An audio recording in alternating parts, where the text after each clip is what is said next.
Hello, welcome to HodgeTalk. I'm your host, Nathaniel Hodgdon, and I'm here with my guest today, Ryan Wendell. Ryan, how are you? I'm doing fine, Nathaniel. That's wonderful. I can't believe it snowed today.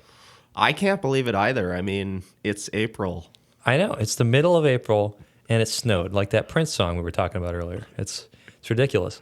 I was really thinking about planting grass, too, and getting the bike out. It really felt like spring for a minute there. And that's what nature always does. You know, it fools you in spring. You really think, okay, we're out, no more freezing overnight temperatures, and then bam, it gets you. At any rate, Ryan, I brought you here today to talk about your interests, what's going on in your life, what you see in the news that piques your interest. Let's hear about your hobbies, your interests. I know a big one for you is books. This kid loves reading. So what books have you been reading lately, Ryan?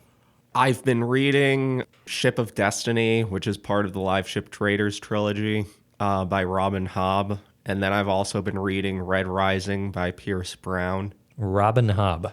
Yes, Robin Hobb. Robin Hobb. All these authors like Robin Hobb, Brandon Sanderson, does your name have to rhyme to be an author? Is that a rule? I don't know. I guess it's kind of a coincidence. What is Ship of Destiny about? Ship of Destiny is about these live ships, these ships that come alive. The ship itself is alive. Yes. Does it talk? Yes, the ship talks. The ship talks. What does it talk about? It talks about various... It communicates with the captain. Only to the captain? Yes. Okay. How do we know he's not crazy? Because I feel like if the captain of my ship is like, hey, man, the ship just told me we should stop at this island. It's really good. Like, I would think he was batshit, personally. Maybe they're schizophrenic. That's possible. But, hey, I didn't read the book. I don't know what I'm talking about. So that's a hell of a hook right there. Wow. Okay. So the ship is alive. Is it like immortal? Does the ship live forever? Yeah, the ship pretty much lives forever. Somebody built the ship, right? Yeah. Okay. It's made of wizard wood. What pray tell is wizard wood? Wizard wood is kind of magical wood that can't break. Okay. I don't know why I asked. I don't know what I expected. All right. So the ship is alive. Here's what I want to know. If the ship was built by humans and at some point, like, it was just a bunch of planks. Now, the planks weren't alive. You know, well, I guess when it was a tree, it was alive. So at some point, it went from being trees to being cut down, just being dead wood. And then at some point in the building process, it was alive. How does that work? Because you couldn't talk to the partially finished ship, right? Right. So did the ship have a soul before it was finished? See where I'm getting at here? This is... That is actually a good... Somebody tweet at Robin Hobb about this. We need answers. All right. Well, that's a conundrum right there. So anyway, setting that aside, who are your favorite authors, Ryan? Brandon Sanderson, Stephen King, Stephen Erickson. Okay. Good old Brando Sando, as I call him. Yeah. What's new with Brando Sando? How many books per year is this dude publishing? Who publishes more books, him or Stephen King, per year? They're both about equal. I mean, they both put out about one book per year. That's okay. I thought it was more. Wasn't Stephen King doing like 2 lately? Yeah. He's been cranking them out. Yeah, I think so. What is he, like 80 or something? Yeah, he's getting there. He's going to be 78 this year. Yeah, that's a ripe old age to be putting out 2 books a year. I can't believe it. And after that car accident he had too, 20 years ago, where he got hit by that truck, you know, and he was out of it for a while, and then he got back to the game, you know, and he's right back to 2 books a year. You know, that's impressive. Well, do you prefer what era of Stephen King is your favorite? Let me ask you, like the 70s stuff, the 90s, kind of really really long, like It, kind of books, the I modern like stuff? I like mid 80s to early 90s King. Cocaine King. Yes. Yeah, he was definitely on something for some of those books. That's for sure. Tommy Knockers. You ever read that one? Yeah. I haven't read it, but I've heard about it by reputation. What's the plot of Tommy Knockers? Do you recall? Tommy Knockers is about these aliens that come to this small town in Maine. It's always Maine. Yeah. It's always Maine. I feel like when I go to Maine, nothing happens usually. It's mostly just cold. It's rocky, a lot of woods. I can see where it's a good place to set those stories though, because if you're in like Bangor or something or near the highway, it's populated. You can't picture a lot of spooky stuff happening. But I will say, for New England, Maine is definitely takes the cake for you drive 2 hours out in the middle of nowhere. You are in the middle of nowhere. No utilities, no people, no nothing. Not a lot going on. So I could picture if aliens were going to land in New England, I feel like they'd get away with like northern Maine.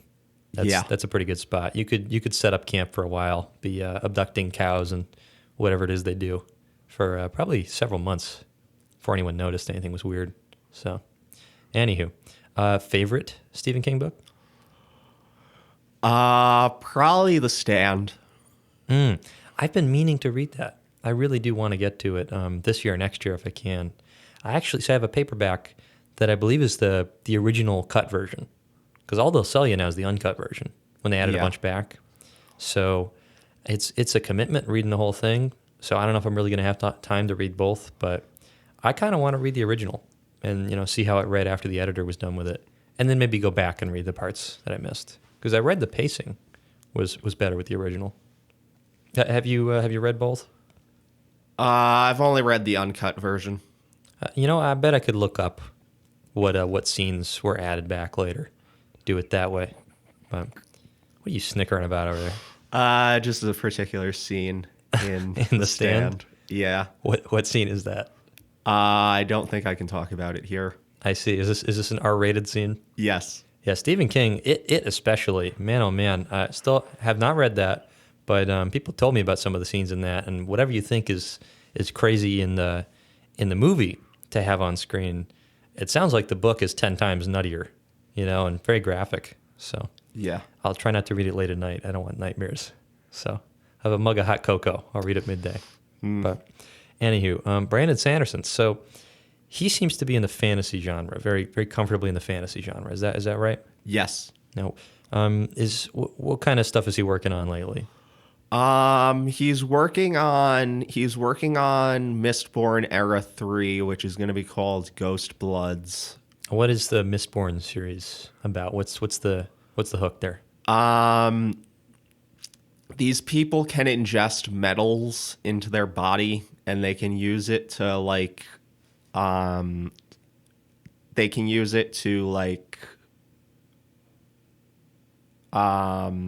I would assume that most of the time when you eat metal, it doesn't end well. So no. maybe is there a superpower that they can eat metal? Yeah. Okay, that's kind of handy, I guess. Yep. Okay, so it gives them powers and abilities and whatnot. Yeah. Where does the mist come into this? The mist is Whenever I think of the mist, I think of the Ghost Pirates movie with Carpenter. Or is that the Fog? I always get this confused. There's two very similar horror movies, The Mist and The Fog, and I'm thinking of The Fog. The Fog is the one with the Ghost Pirates. Yeah. The Mist is the one where Stephen King, and then everyone's trapped in a supermarket. There's like pterodactyls and stuff. Yeah. Yeah. Okay. Never mind. There's a little bit of a tangent there. So yeah. What's the deal with the mist in Mistborn? The mist is it's all around the world. I mean, the mist. It's like the midichlorians in Star Wars. Yeah, I can't get too much into it because it would get into spoilers. But the mist is there. I'll just picture it as the midichlorians. Okay. Which we never did find out what the deal was with that.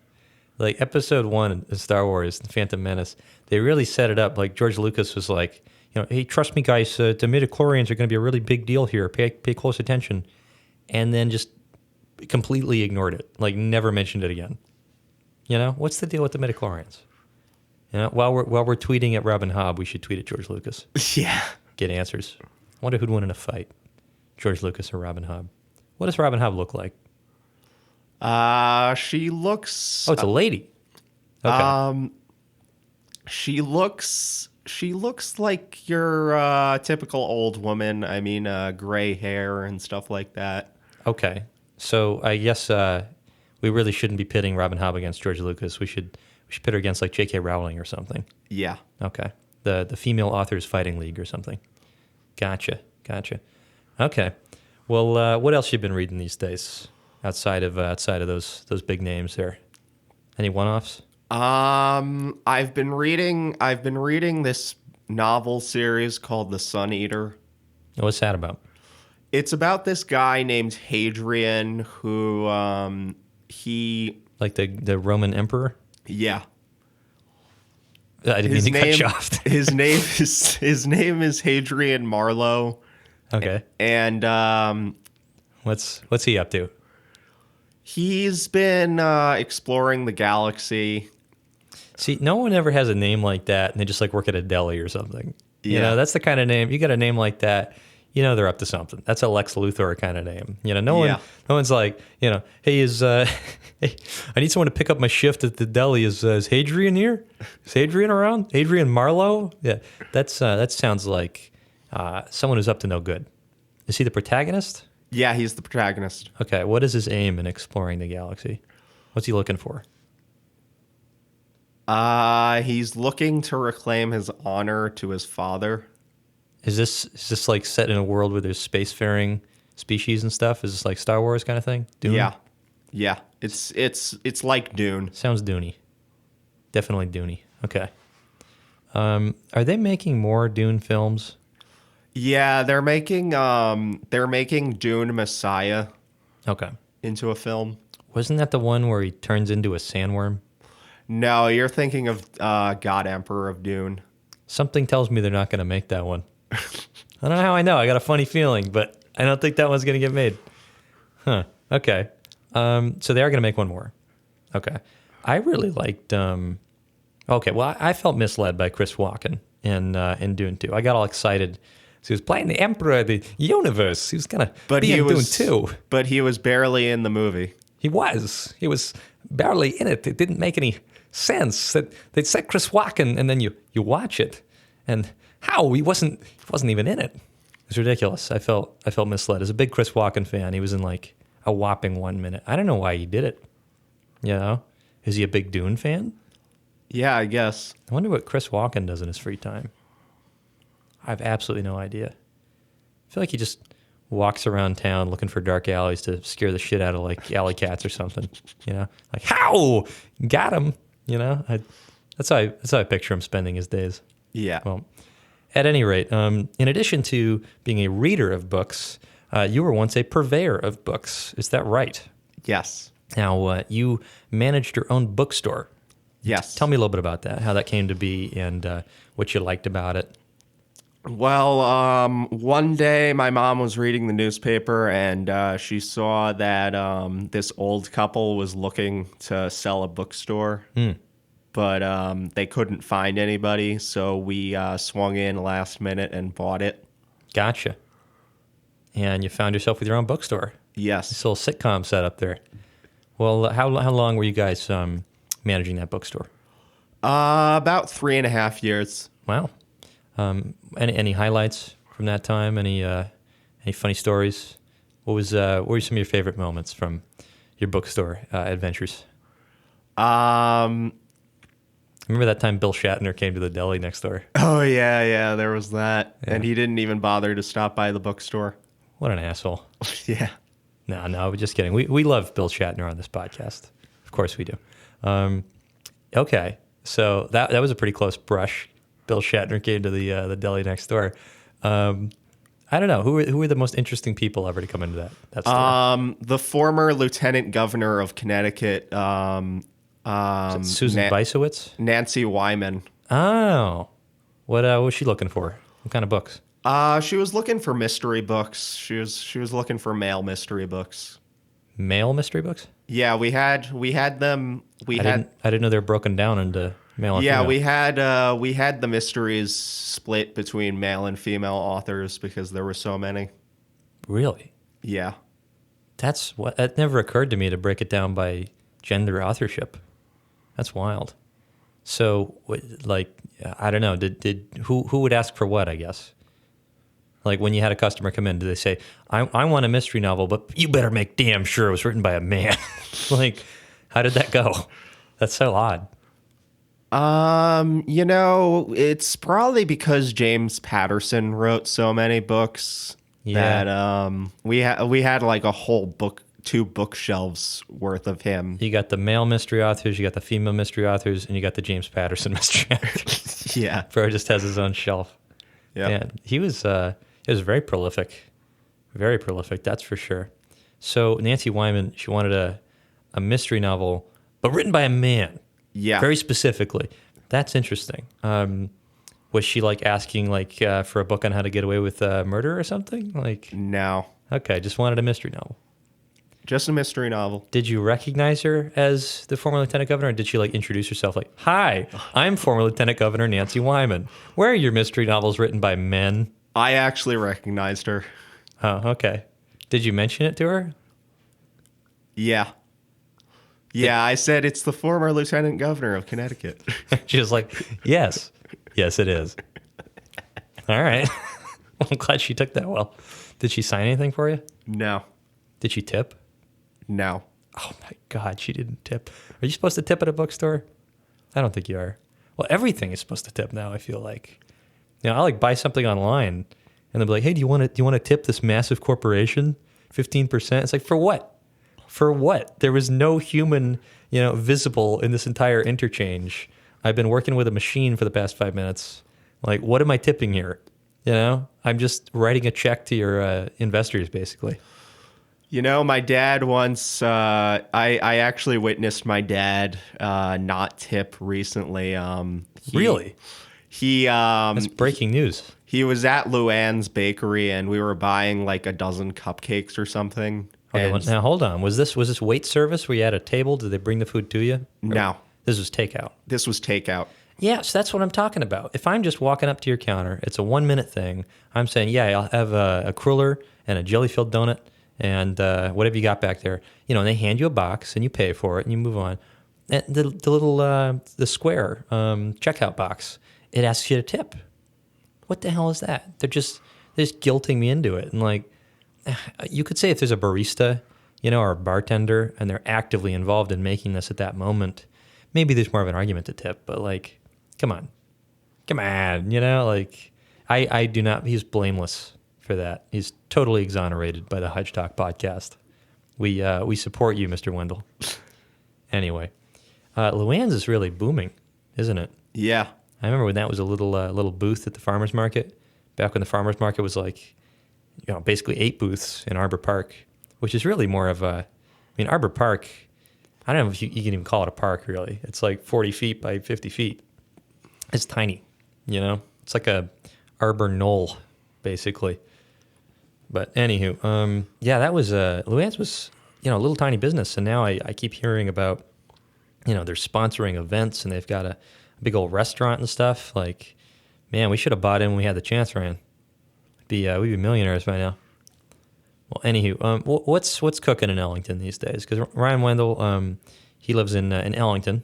My guest today is a not lifelong, right? Because you moved here from Long Island. Yeah. Right. But your family has a lot of history in Ellington. Yeah. So tell me about that. What's your family's roots in the Panhandle, Crystal Lake region of Ellington specifically? Well, my dad started building a house here in about, I'd like to say the year 2005. He started building it. That took him a while, right? So he was pretty much doing so much of it by himself. He got the CO. It's a lot of work. He got the CO for the house in 2014. That was a very impressive. Just walking around knowing he did so much of that himself, for sure. I'd imagine the paperwork alone must have been a lot. But so his motivation for doing all that work and for building that place, he had relatives used to be there, right? Was there a campground? Yeah. Tell me a little bit about that. So the there were about 30 bungalows on the property. Available to the public to rent out as a campground, right? Yeah. Gotcha. Now, what happened to those? I believe it was tragic, right? They burned down. They burned down in the 70s. When were they built? Do you know how long they were there? They were there for about 40 years. Wow. Now, was that your great-grandfather or your grandfather who operated those? Who was the relative? My great-great-grandmother. Gotcha. And was that kind of in the woods portion, or was that on West Shore Road there on the lake? It was in the woods portion. Gotcha. So they burned down, unfortunately, but there are some photos I've seen at your place of the old bungalows and stuff. Yeah, it's nice those are preserved at least. Yeah. Now, Ryan, you're enrolled in a college program right now, and you're taking some courses, I understand. What course are you taking right now? I'm taking ethics right now. Next semester, I'm going to be taking psychology. Is ethics kind of a philosophy course? Yeah, it's kind of philosophy. Now, who or what are you studying in that course? What kind of stuff you've been working on? We've been studying Immanuel Kant. Oh, yeah. If he's the guy I was thinking of, I might be thinking of Hobbes. But I remember one of them has this famous quote saying life is, without society anyway, life outside of society is like, nasty, brutish, and short. Something like that. I think that was Hobbes, but certainly a very depressing era of philosophers to study. Very moody, very goth, that's for sure. The OG goth philosophers. I want to say, so what kind of stuff did Kant talk about? He talks about moral philosophy and stuff like that. Do you have any examples you can provide? No. Okay. Well, we'll add that in post. Okay. I remember John Locke and kind of that whole era was very influential on the founding fathers here and composing the American Constitution. Very influential indeed. I know John Locke in particular. I want to say Thomas Jefferson was a big fan of him and incorporated a lot of his ideas. But that was kind of their whole thing, right? Was the social contract, right? So, you're agreeing to give up some rights in exchange for certain other rights you couldn't obtain on your own that are valued more than the individual rights you're giving up, right? And that kind of influenced their whole idea of wanting to preserve as much freedom as possible while still protecting each member from society and making sure we were all protected. It was a very interesting time to study for sure. Now, what would you have going on next semester? Which class did you say? Psychology. Psychology. That's an interesting one. Do you know much about your professor who's going to be teaching that? I looked her up on Rate My Professor, and she has good ratings. That is Rate good. My Professor. I remember I had. I'm grateful for Rate My Professor because I remember back in college, I had one or two, just duds, I would say, where for one reason or another, it was not happening. That professor, in one case, was mentally unhinged as far as I'm concerned, and I hope he is doing well these days. But it was very reassuring, to go on Rate My Professor afterwards and see, okay, it's not just me. I'm not just getting gaslit here. This guy's actually, nuts. So, very useful website. Imagine like 30, 40 years ago, you'd be more like, is it just me? Or is this professor, not good at their job? And now it's not just you. So I'm glad that site is out there. We're going to take a quick break, and we'll be right back.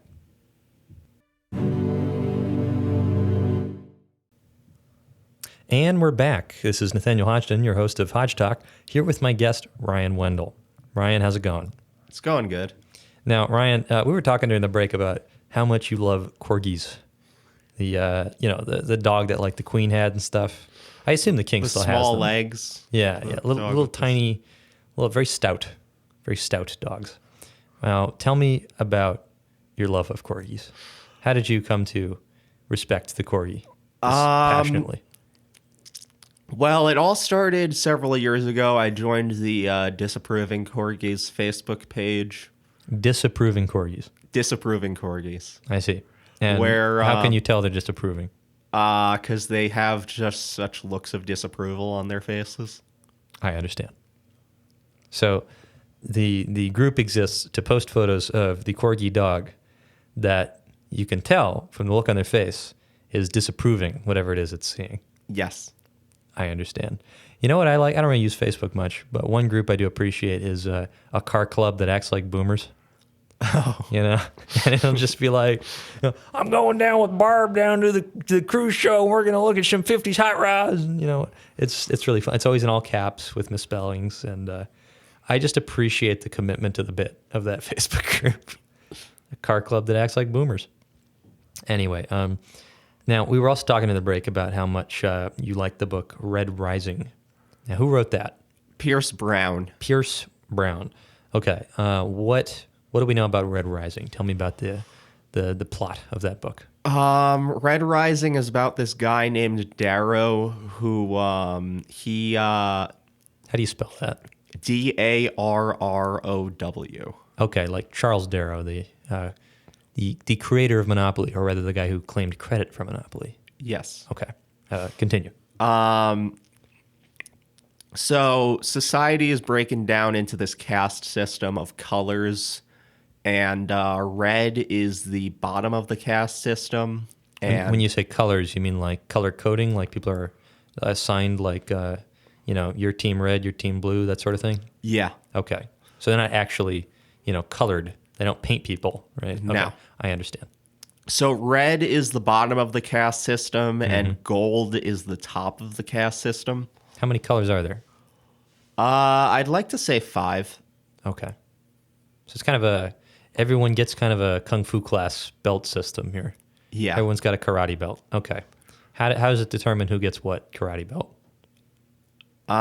You're born into it. Is there any way to move between the belt colors? No. Okay. So you're pretty much screwed if you get red. Yeah. I'm going to surmise from the title that the people with the red belts lead some kind of rebellion of some type against the gold belts. You're close, Okay. but not exactly. Okay. Darrow poses as a gold, Oh. and Spray paint must be a nightmare for the society. yeah, Okay. and he infiltrates the golds. Do they have like a hideout or something, like gold base, like Scientology has? No. Okay. So he goes and hangs out at all the clubs and stuff that the gold people hang out at. Spray paints is spelled gold. Says, "Hi, I'm a gold." And what's the plan? What does he do? He wants to get back at the people who murdered his wife. They murdered his wife? Yeah, Why? because she committed a crime. What kind of crime? The crime. I don't know where we're going with this. Okay. What did she do? I mean, it must have been pretty serious if she got killed. She slapped a gold. She slapped a gold. Yes. Okay. Okay. Well, that's very frowned upon, I take it, in this society. Yeah. So she got put to death Yes. for Will Smith slapping the gold guy. Yeah. Or lady. Okay. So this dude is upset about that. Yes. And so he wants revenge. Yes. So he's posing as a gold. And he wants revenge for his wife being dead. How does he aim to accomplish this? Have we finished the book? No, I'm about 2/3 of the way through. Okay. I wish I knew that before we got onto this. I didn't realize we wouldn't have a middle to this. So, okay. Well, still, that's a pretty good plug for this book. It's a good book, right? You'd recommend it? Yeah. Okay. We don't want to have any spoilers anyway, but okay. So that was Red Rising by Pierce Brown. Pick it up anywhere good books are sold. Well, this has been a scintillating conversation, Mr. Ryan Wendell. Thank you for being on HodgeTalk. I appreciate your time, and you're welcome back anytime.